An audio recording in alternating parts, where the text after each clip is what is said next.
শিক্ষকদের কর্মসূচিতে পুলিশের বাধার প্রতিবাদে সারা দেশে কর্মবিরতি পালন করছেন শিক্ষকরা। এ নিয়ে বিস্তারিত জানাতে নাটোরের নববিধান বালিকা উচ্চ বিদ্যালয় থেকে যুক্ত হচ্ছেন মাহবুব হোসেন এবং বগুড়ার ফয়জুল্লাহ উচ্চ বিদ্যালয় থেকে যুক্ত আছেন সহকর্মী রাজীব সেলিম। শুরুতে যাব মাহবুব, আপনার কাছে। কর্মবিরতিতে কি বলছেন শিক্ষকরা এবং স্কুলগুলোতে শিক্ষার্থীরা এসেছে কিনা জানাবেন। জি জ্যোতিকা, আপনি যেমনটি জানেন যে গতকাল শিক্ষকদের যে পুলিশি যে বাধার পরিপ্রেক্ষিতে আজকে কিন্তু এই যে শিক্ষকদের কর্মবিরতি সারা দেশে এরই কিন্তু ধারাবাহিকতা নাটোরেও কর্মবিরতি চলছে। আজকে সকাল থেকে আমরা কিন্তু বিভিন্ন যে স্কুলগুলো রয়েছে সেই স্কুলগুলো ঘুরে দেখতে পেয়েছি যে শিক্ষকরা কিন্তু এভাবে স্কুলের মূল ফটকগুলোতে তারা বসে থেকে তারা যে কর্মবিরতি সেটি কিন্তু পালন করছে এবং সকাল থেকে কিন্তু শিক্ষার্থীরা ক্লাসে আসলেও সেভাবে কিন্তু ক্লাসে হয়নি এবং কোনো ক্লাস যদি পরীক্ষা থাকে সেটি কিন্তু হয়নি শিক্ষকদের কর্মবিরতির কারণে, এবং শিক্ষকরা কিন্তু ক্লাসে ফিরেনি।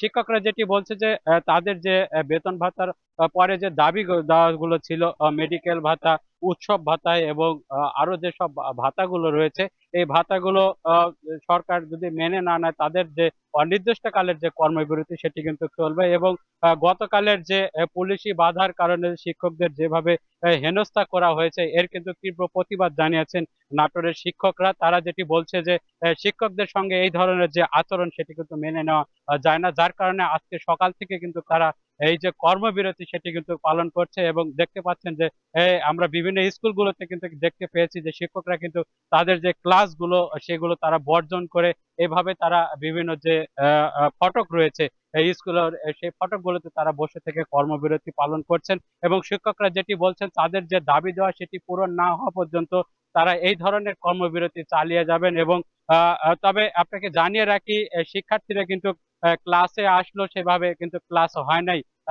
শিক্ষকদের কর্মবিরতির কারণে।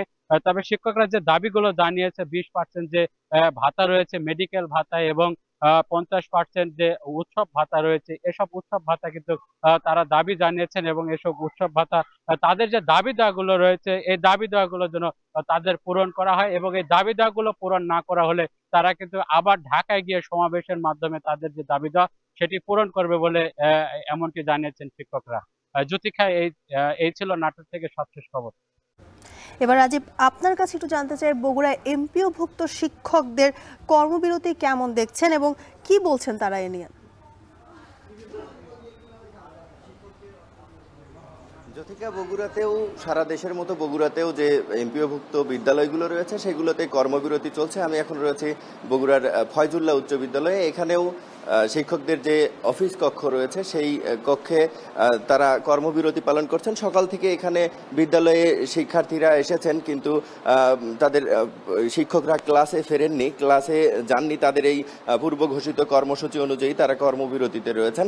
তারা এখানে বলছিলেন, কর্মবিরতিতে থাকা শিক্ষকরা বলছিলেন যে গতকাল যে শিক্ষকদের সাথে যে ঘটনাটি হয়েছে ঢাকায় সেটির তারা তীব্র প্রতিবাদ জানিয়েছেন এবং তারা বলছেন যে শিক্ষকদের সাথে এরকম আচরণ আইন শৃঙ্খলা বাহিনীর সেই আচরণগুলো আসলে তারা মেনে নিতে পারছেন না, তাই তারা এই কর্মবিরতি পালন করছেন। আর এই কর্মবিরতির পাশাপাশি আমরা বগুড়ার শিক্ষকদেরকে যারা নেতৃত্ব দিচ্ছেন, শিক্ষকদের এই কর্মবিরতির নেতৃত্ব দিচ্ছেন তাদের সাথে কথা বলেছি। তারা আমাদেরকে জানিয়েছেন যে তারা এই বিদ্যালয়ের ভেতরে যে সীমাবদ্ধ কর্মবিরতি এটির মধ্যেই সীমাবদ্ধ থাকবেন না, তারা শহরের বিভিন্ন জায়গায় তাদের বিভিন্ন রকম কর্মসূচি দেবেন আগামীতে, যতক্ষণ পর্যন্ত তাদের এই যে 20% বাড়ি ভাড়ার যে দাবি, এই দাবি এবং শিক্ষকদের যে লাঞ্ছনার প্রতিবাদ, এই প্রতিবাদের তাদের শাস্তি না হবে, বিচার না হবে ততদিন পর্যন্ত তারা তাদের এই কর্মসূচি চালিয়ে যাবেন।